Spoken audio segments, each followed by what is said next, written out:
तर फायनली आज आपल्या गावात ज्योत आली. तुम्हाला खरं सांगतो एवढी मजा आली ना, अख्ख्या गावाने आरती केली. पुढे पाहतो मी व्हिडिओ मध्ये. गुड मॉर्निंग गाईज, जय श्रीराम. आज दिवस तर कसं तरी काढला. आता रात्रीची मजा पाहतो मी. मस्त एक चौकात गाडी लावली आणि समोर आपले महाराज. आणखीन काय पाहिजे. आपले पब्लिक डायरेक्ट रस्त्यावरती झोपून घेतलं. सगळे खूप दमले होते. एकामेकांशी गप्पा करत करत रात्र काढली. सकाळ झाली की डायरेक्ट आपले पोरं सुरू झाले. हे आता तुळजापूरून आलो आम्ही आणि हे आमचा ब्रश हे ना आम्ही दात घासणार. आता येणं आम्ही दाता असतात. किती पैशावाल्याला भेटत नाही बरस, किती पैसा गरीबाचा बरस श्रीमंताला सुद्धा भेटत नाही. इतकं सुख कुठं भेटत.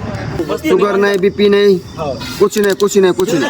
म्हणजे किती गँगस्टर पब्लिक आहे आपली. डायरेक्ट सकाळी उठून लवकर आवरलं आणि पुढचं नियोजन केलं. आपलं सगळं काम एकदम टाईट असतं. आता एकदम मेन विषय आलता आपला, ऑफकोर्स खायचा. तितके आपल्याला पोरं भेटले. काय माहिती कोणत्या गावाचे होते ते. म्हणे आमच्याकडे सगळे भांडे आहेत, तुम्ही फक्त पोहे आणा. म्हणलं चालेल भाऊ, काय विषय नाही. मग मस्त पैकी सगळ्या पोरांनी मिळून पोहे तयार केले. पोहे म्हणजे पोहे झालते भाई एक नंबर. मग आपल्या सगळ्या पब्लिकने पोह्याचा आनंद घेतला. म्हणजे तुम्हाला खरं सांगतो, गावाकडच्या लोकांमध्ये एक वेगळीच गोष्ट असते. छोट्या छोट्या गोष्टीमध्ये पण ते आनंद घेतात. तुम्हाला काय वाटतं कमेंट्स मध्ये सांगा. मग मस्त पैकी नाश्ता वगैरे करून आम्ही निघालो पुढे. निघायच्या पहिले आपल्या पोरांनी पहिले डान्स करून घेतला. खाल्लेला जिरलं तर पाहिजे. म्हणजे पोरं एवढे बेकार आहे ना भाई. यांचे डान्स स्टेप डॅक सोजो विषय डायरेक्ट एवढे नाचले की डायरेक्ट ते पोहे पुणे जिरून गेले. मग काय परत खायचा विषय. खायला आपले पोरं काहीच भाग राहत नाही. मग जेवण वगैरे करून आम्ही निघालो आमच्या वाटाला. आता आपली बारी होती ज्योत न्यायची. मग काय शिस्तीमध्ये गाडीच्या खाली उतरलो. देवीचं नाव घेतलं आणि घेतली ज्योत. आपल्या सगळ्या पोरांनी बारी बारी घेतली ज्योत. देवाच्या कामाला कोणीच कंटाळा करीत नाही. तेवढं एक आहे आपल्या पोरांमध्ये. वाटामध्ये थोडा आराम केला एक जागेवर, कारण दिवसभर चालून खूप दमले होते पोरं. तितके त्या भाऊनी मला चिंच आणून दिलं खायला. म्हणलं जमलं आता माझं नाही याचं. मग रस्त्यामध्ये आपल्याला या भाऊने केळं दिले खायला. म्हणजे तुम्हाला काय म्हणतो मी, खायचं प्यायचं एकदम बरोबर झालं आपलं. मग वाटामध्ये आपल्याला देवीचं मंदिर लागलं. तिकडे मस्त पैकी दर्शन वगैरे घेतले आणि निघालो पुढं. आणि संध्याकाळी मस्त जेवण वगैरे करून आम्ही आराम केला. मस्त पैकी भाकर वगैरे चुरून खाल्ली. एक नंबर जमलं ते. आणि सकाळी ठीक 7 वाजता आपण ज्योत घेऊन गावात प्रवेश केला. इथून पुढे तुम्ही जे पाहता ते पाहून तुमचं मन एवढं प्रसन्न होईल ना, ते सांगू शकत नाही मी. गावातल्या अख्ख्या पब्लिकने आरती वगैरे केली. तुम्हीच पहा.